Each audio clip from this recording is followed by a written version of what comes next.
And we're going to start with some tidbits now. And first up, we have Aaron Larson.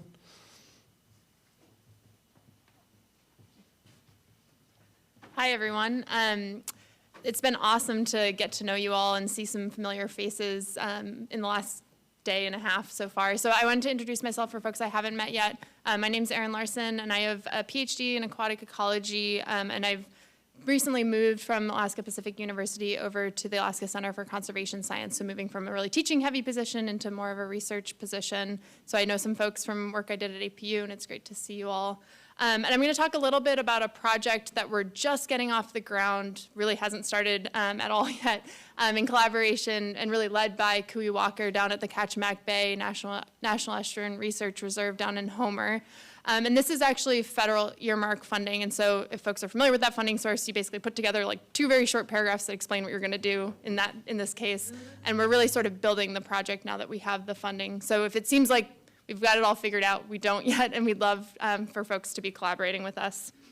And so as the title suggests, this project is really focused around engaging everyone around Cook Inlet who's doing work on thinking about stewardship of wild salmon. Kui's done a lot of work down in Homer with thinking about engaging people in thinking about watersheds holistically and the connections from headwaters and groundwater to surface water and estuaries. And so the 2 main goals of this project are going to be to build a network that's really centered around watershed health in the Cook Inlet region, which is a lot of the work that you all have been describing so eloquently in the last day and a half, and then to also work on developing a network of monitored watersheds with kind of harmonized data collection protocols around Cook Inlet as well. If this really vague introduction to what this project might be sounds like it might be interesting to you, please get in touch. You're welcome to send me an email or email Kui directly, and I'll be around for the rest of the afternoon as well to chat more about it. And I know we have a lot of tidbits, so I'll let the next tidbit goer. Thanks a bunch, Aaron. Okay, Bruce Wright, come on down.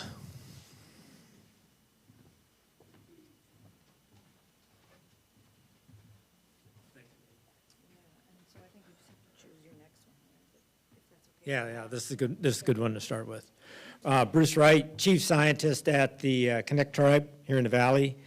We have projects in the Environmental Department. We have projects on food security, beluga whales, pretty extensive project. Published a bunch of papers on that, trying to figure out what's going on with beluga whales in Cook Inlet, the endangered species. And then paralytic shellfish poisoning we've been doing for some decades. And that's what I wanted to talk to you about a little bit today. We started off this work looking at bivalves mostly because that's what people eat. So it was kind of a food security education effort, finding that the paralytic shellfish poisoning, which are neurotoxins, referred to as paralytic shellfish toxins, are produced by a microscopic single-cell plant in the marine environment called the dinoflagellate. Alexandrium is the genus. And it's, the toxins are designed to kill the grazers that eat the Alexandrium cells, which are copepods. And then almost everything out there likes to eat copepods, and the toxins tend to move through the food web. And you can see here that, and I just have 2 slides because I only have 3 minutes, but you can see the levels of toxins in forage species. These are small schooling, mostly fish. Yeah, actually they're all fish. And the 100 milligram line, this is a log scale. 80 milligrams, that line going across, that is the FDA limit for safe consumption of animals, that PSP level consumption. And you can see that in the forage fish, we have hits across the board. And then how do you get to the next slide? Right here, just like that. And then here are the adult fish. So the last half a dozen years, we started looking at salmon. And I gave this presentation, pretty similar slide to this, 3 years ago. A lady raised her hand and said, hey, are you looking at king salmon? And I go, yeah, actually we're finding high levels. Actually, king salmon and silver salmon tend to have the highest levels, but all 5 species have detectable levels of PSP in certain areas, and the king salmon livers tend to be some of the highest levels and exceed the FDA limit. She said, well, I'm from the Yukon River, village on the Yukon River, and that's part of our diet, our king salmon livers. So there's actually a human health safety risk to people that eat king salmon on the Yukon River or even around the state. So this year, the project is specifically about salmon, and I'm analyzing about 1,000 salmon livers this year from across the state, including Fish and Wildlife Services providing livers from the full length of the Yukon River, the the Tanana River, and then Fish and Game, the Salcha.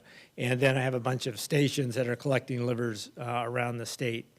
And this year we're finding that the PSP event was pretty low because of cooler water temperatures, but we still had, we have elevated levels of PSP in both, in the red salmon in Kachemak Bay, red salmon in Lake Iliamna, and king salmon from Sitka.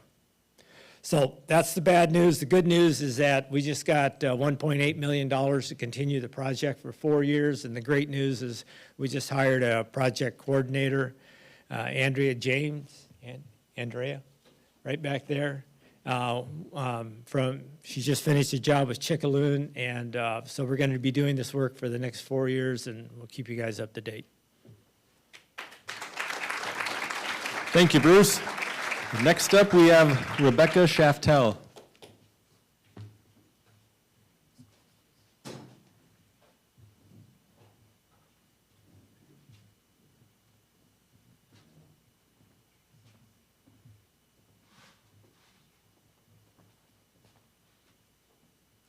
Hi, everyone. My name is Becky Shaftel. I work at the Alaska Center for Conservation Science.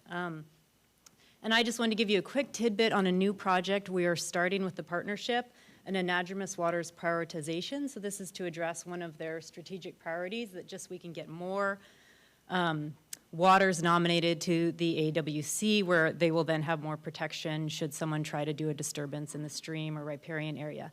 So this huck or watershed I'm showing you is just the Talkeetna Basin, and you can just see the AWC. You know, we've got all the big rivers cataloged, but then you can see in my little table here, we really have a lot of remote rivers. With our new NHD Plus, we know there are a lot of rivers on the ground, and we just don't have that much in the AWC yet, but from projects like we heard earlier today, like out in Tyonek, there are a lot of anadromous streams out there. So the goal of this is really a modeling project to help prioritize where we might conduct those surveys. So our goal here is we have the new NHD Plus. That's great. It's tied to these really nice DEMs. We can actually put a lot of really interesting climatic and geomorphic attributes onto these streams, and then combine those environmental data sets with fish presence and absence data from Fish and Game, and build out different types of models, things like regression models or machine learning models that all sort of have different strengths and weaknesses. So we'll put them into an ensemble modeling approach to build final predictions onto our stream network.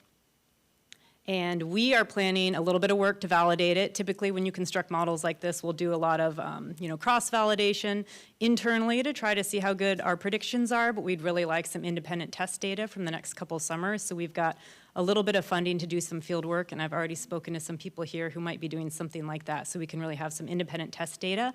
But I hope that a product like this could be really useful to some of the projects we've heard about today, like prioritizing culverts or things like that. And if you have any interest in the project, or you're collecting juvenile salmon data the next summer or two and want to provide it as an independent test set, that would be great. I'll be here for the rest of the afternoon. Thank you.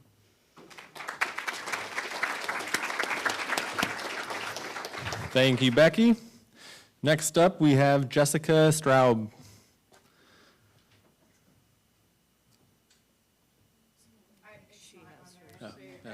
While I'm getting my tidbit up, this is not a part of my tidbit, but for anyone looking to get involved in some community pike mitigation, please reach out to me.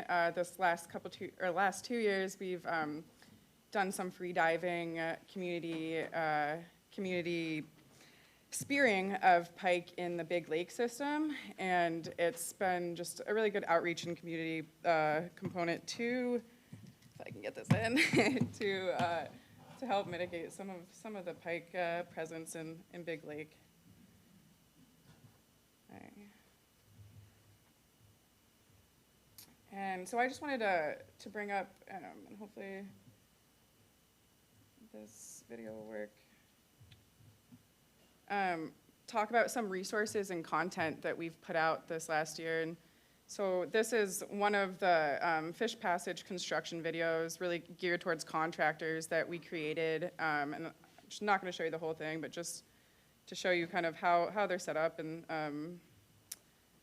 And so down here we've got a filling in the voids construction video, brush layer installation, root wad installation, and more videos are going to be coming in the next year. And we also have a stream crossing workshop that we did in March of this year, and a lot of the presenters are in this room, and there's just really phenomenal content there. And it was, oh, no internet, so I can't show you that, that's all right.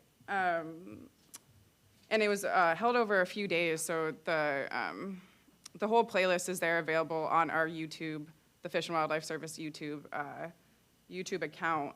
And I'd also like to just bring to everyone's attention that this last year we put out a new geomorphic ecological design guidelines, and it's a dynamic effort, and so it's on our website, and it's going to be continually updated. And so I know this is not the greatest access of the resource slides. It's kind of QR codes and links, but please reach out if you want access to any of this content.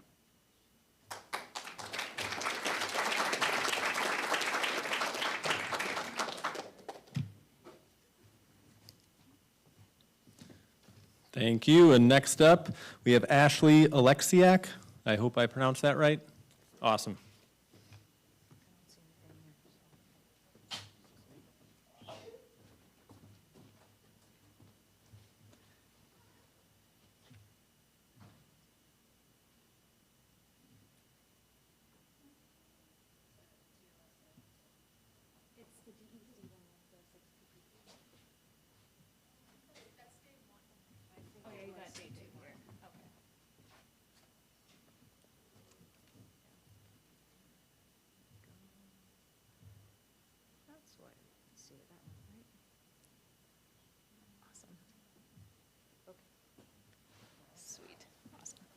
All right, hi everyone. My name is Ashley Alexiak, and I'm with DEC's Non-Point Source Water Quality Section.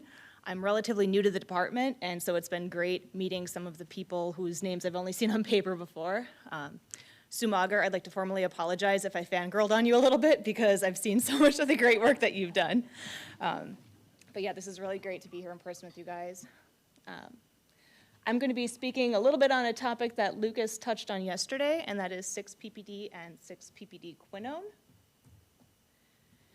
So 6-PPD is a chemical that's added to tires to help prevent cracking and premature wear on them.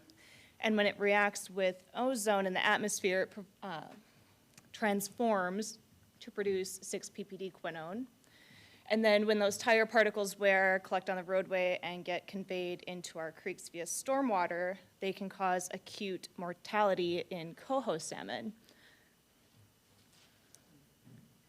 They've also done studies on other species, so things like Arctic char aren't as sensitive, but species like rainbow trout and brook trout are.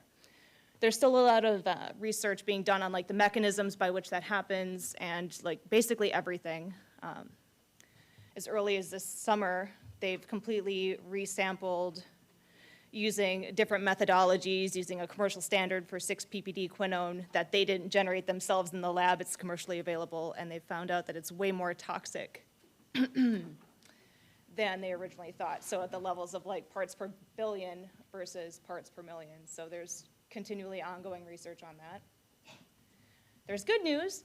Stormwater controls such as BMPs, bioinfiltration are really effective at removing a lot of these chemicals out of the stormwater.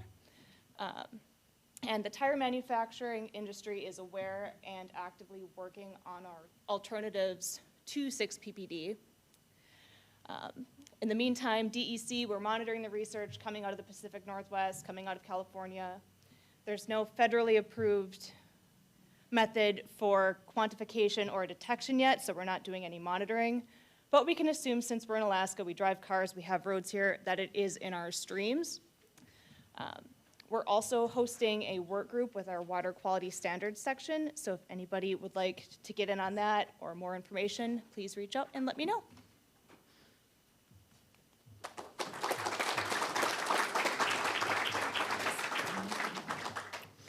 Thank you. And next up, we got Parker Bradley.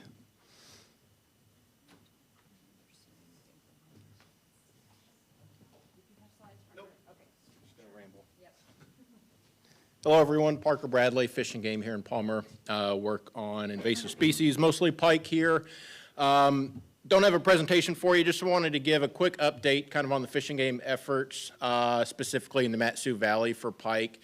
We started the season off doing our Alexander Creek Pike Suppression Project. It's the longest ongoing pike suppression in the valley. Started in 2011. This year, we removed just over 1,800 pike from the creek. That brings the total to about 28,000-ish or so removed from the creek since the project began. So that place is unfortunately a pike factory. After that, we shifted gears, moved to the Deshka River. Took about 300 out from the Deshka. That's kind of on par with recent years of catching. After that, we kind of transitioned into what we call the survey and monitoring project, where we sample water bodies basically all over the valley. You know, whenever we get a report of pike in waters, we investigate that. Also net waters that we know have pike.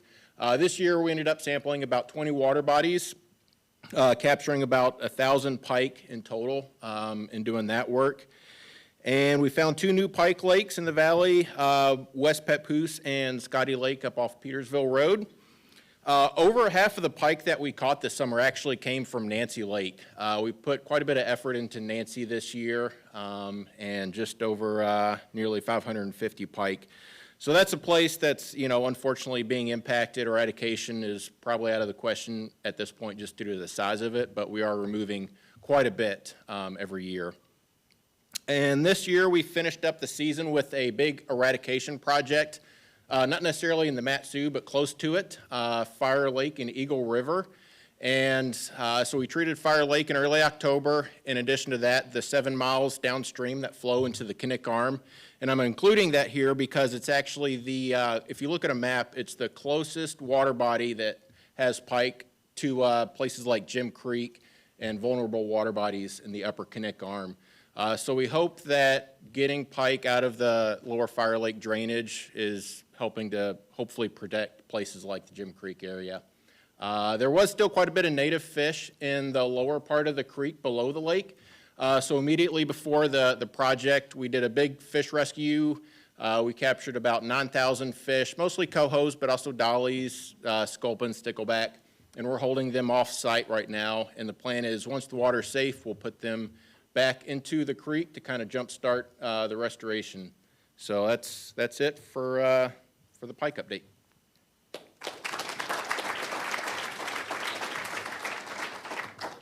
Thanks, Parker. Leah Ellis, the floor is yours. I don't think so. Hi, I'm Leah Ellis with another analog presentation for you from Fish and Game. I work for the In-Stream Flow program. So briefly, our program's main goal is to apply for reservations of water, which are stored with the Department of Natural Resources to protect fish and wildlife habitat, keep the water in the stream in perpetuity. So here's our Mat-Su update for the year.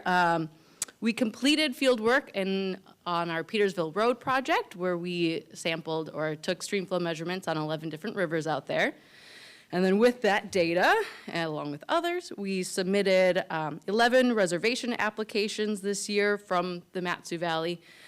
We're a statewide program, though, and so from the Petersville Road project, we did 2 reaches on Croto Creek, Peters Creek, Martin Creek, Gate Creek, 20 Mile Creek, and then 2 off Oil Well Road, Cottonwood, and Twin Creeks. And then additionally, we filed a reservation on the lower Little Susitna River, as well as Bodenberg Creek and North Fork Cashwitna River. So thank you so much for the partnership, because some grant funding helped us to apply for these reservations. So thank you.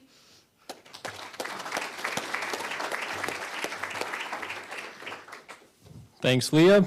And next up is Kelsey Stanbro.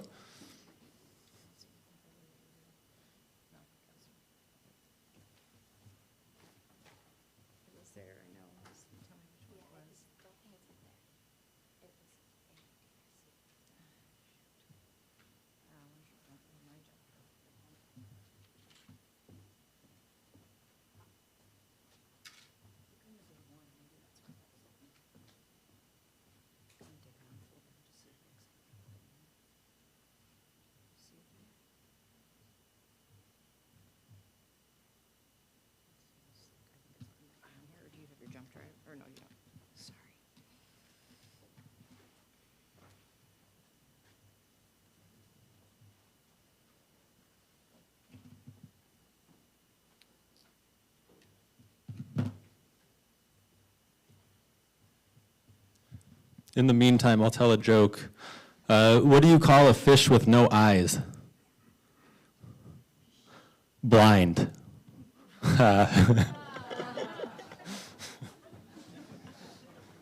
Okay, I don't know how I topped that one, but my name's Kelsey Stambro. I'm the ecologist at Otna Intertribal Resource Commission, and I'm going to tell you about our Clutina River Sonar Project. It's in partnership with the native village of Eak. So Matt Pichet is the PI or co-PI with our fisheries biologist, Dan Gorsey.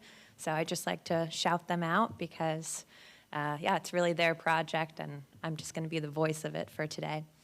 So why we decided to do the research on the Clutina is because radio telemetry studies showed that 33 to 54% of Copper River sockeye salmon escapements spawn within the Clutina River watershed. So this makes the Clutina one of the most productive tributaries, if not the most productive tributary on the Copper River. So that was the reason for picking the Clutina. And so our first three objectives of this project was to find a suitable location on the Clutina River for sonar operation, and then to determine when the runtime was, and then to estimate first just annually salmon escapement on the Clutina River, and then within the following years to move on to a weekly base so that we can inform management decisions. So we were able to find a nice spot. I only got 2 slides, so it's a little small with the pictures, but our target area is this yellow box, and over here with this red box is where we have our camp set up. We were able to set up a great camp in the beginning of June and July, or June, and then we put the sonar in on June 16th and removed it on August 11th. We believe that we captured the entire run timing, and we even captured a second run in the beginning of August, which was really exciting to see. We counted approximately 30,000 salmon. This is only near shore, and that's not expanded, so we counted for approximately 20 minutes every hour, 24/7. So expanded around 90,000 salmon counted near shore.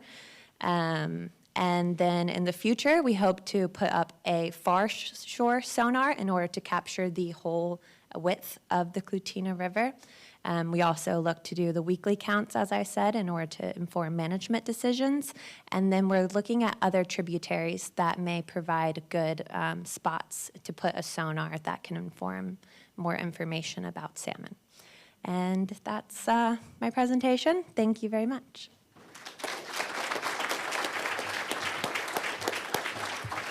Thank you, Kelsey. And last is me.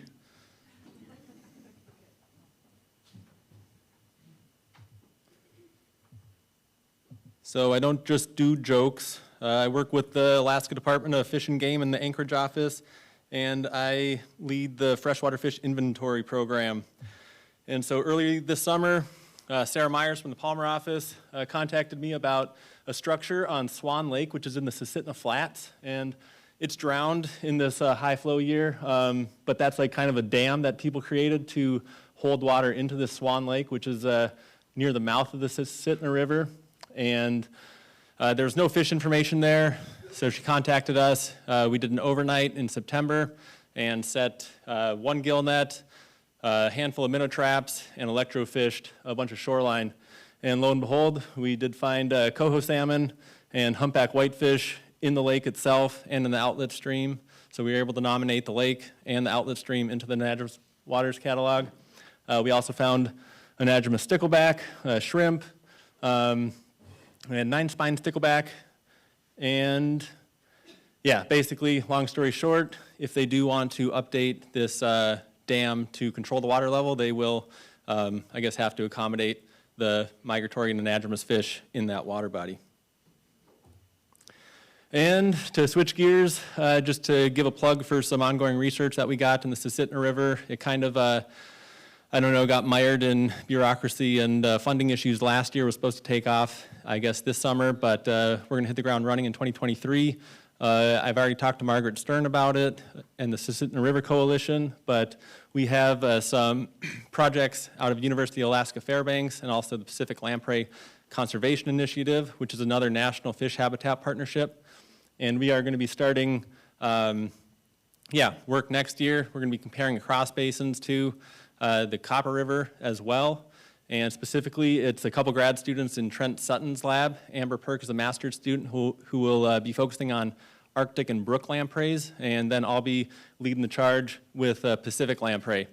And I guess what we'd like to do is just, and I know some of you guys have worked with us and gotten on our permits to sample lamprey for us and with us, but please contact me if you'd like to know more about these projects or share in some of the captures or share your observations with us. We're always keen to learn what you all are seeing because we can't be everywhere all the time, and we'd appreciate the work or the help. So thank you.